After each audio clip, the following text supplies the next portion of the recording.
అమ్మయ్య ఈ చిన్నకి కూడా పెళ్ళి అవుతాయి. ఇంకెట్లా అలాగా ఓన్ జీతం కూడా చూసుకుంటాడు. ఇద్దరు కొడుకుల పెళ్ళి అవుతాయి, ఇద్దరు కోడలు లేరు.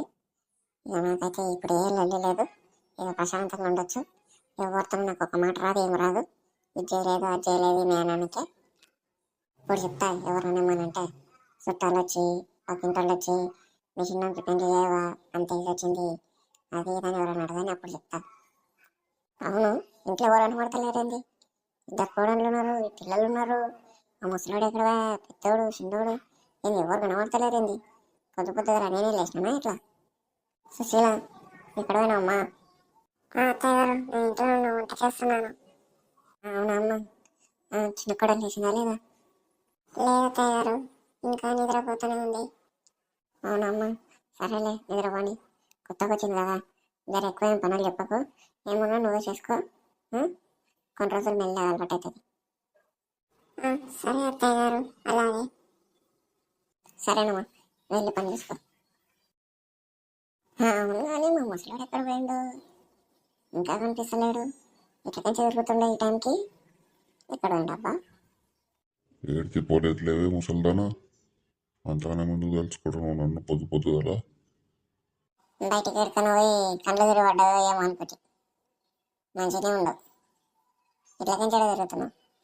మొగోడు అన్నాక ఎడికైనా తిరుగుతాడు, అన్నీ చెప్తారా? అవు పాట చాలా మగనివి. ఓ పెద్ద బిల్డింగ్ చెప్పలేవు నువ్వు నాది. ఇది కాక ఇంకో ఇల్లు ఇంకో ఇల్లు, 10 ఎకరాల భూమి అప్ప నీకు. పెద్ద మొగని నువ్వు. గవుంటేనే మొగోడు అంటారా?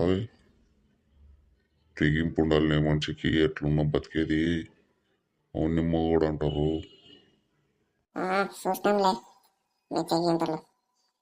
ఏడ ఏ శాతానే కాదు కానీ ఒక పని చేయనికే అయ్యోళ్ళు ఇచ్చిన ఆస్తుల మీద దాంట్లోనే అమ్ముకుంటే నిజంగా చేసి పిల్లలు అందరూ ఏదో చదివి ఆ జాబులు పెట్టి చూసుకుంటుంటారు. అవునే, మరి చదివిపించింది ఎవరు? నేను కాదా? చదివించినది ఉన్న భూములు అమ్మి చదివించిన. మళ్ళీ ఆ పిల్లలకి అంత జాబ్ కొట్టి మన భూమి అనేది తీసుకున్నారు. వీళ్ళు లేకుంటే మస్తు. ఇంకా అదే వేరే పిల్లలు అంటే వెళ్ళలాగా తిరిగి అక్కడిక్కడ వేసి మొత్తం గబ్బులు చెప్తుంటారు.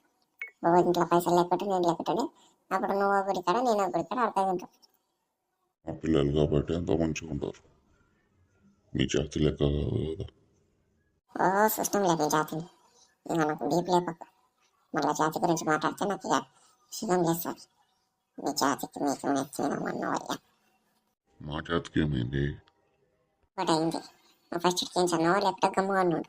నాకు ఇంకా కోపం లేపకు. సరేలే, పొద్దు పొద్దుగా నీతో నాకు ఎందుకు లొల్లి కానీ జర చాయ్ చెప్పు. హోటల్ అనుకుంటే ఇది చాయ్ చెప్పు అది దానికే నోరు లేదా? కొడలు నోరు చెప్పుకో. హోటల్ అలాగా వెయిటర్ చెప్పినట్టు చాయ్ చెప్పు అంటావు. సరే కానీ జర సుందరు గుండ్రేళ్ళకు ఊకున్నావు. ఈయన కూకున్నది నువ్వు. సరే ఆడ పక్కకు కూకుంటే ఏమవుతుంది? నా ఇష్టమే ఏం నెగ్గుకుంటా నేను. అదే కూకో ఇంకా. మొక్క మగడ తిప్పుకుంటూ ఏంది ఏమే?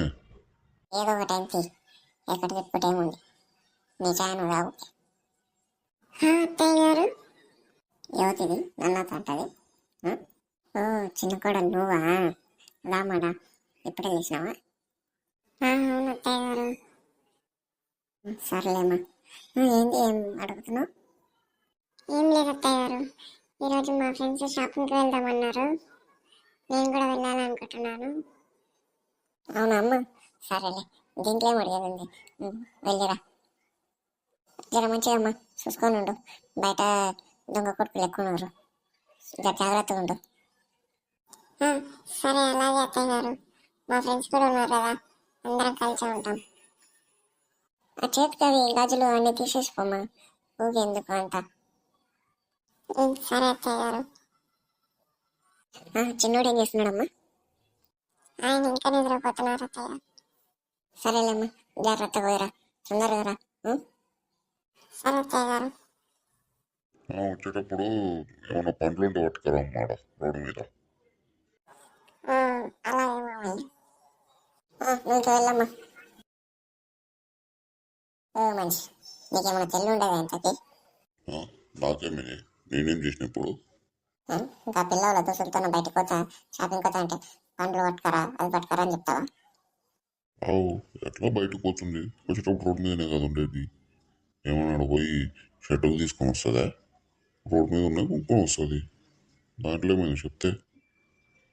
ఏ ఎక్కడ తెలియలేని మనిషి ఉండవు నువ్వు, ఏం చెప్పాలో కూడా తెలియదు నీకు. నేను కథ కాకున్నది పండ్లు తీసుకురానుడు కూడా తప్పైందా ఇట్లా? నీతో మాట్లాడి వేస్ట్, నేను అక్కడ పెట్టుకొని పోతా. ఇదేం కదా అన్నిట్లకే తెలుసు అనుకుంటారా ఏంది?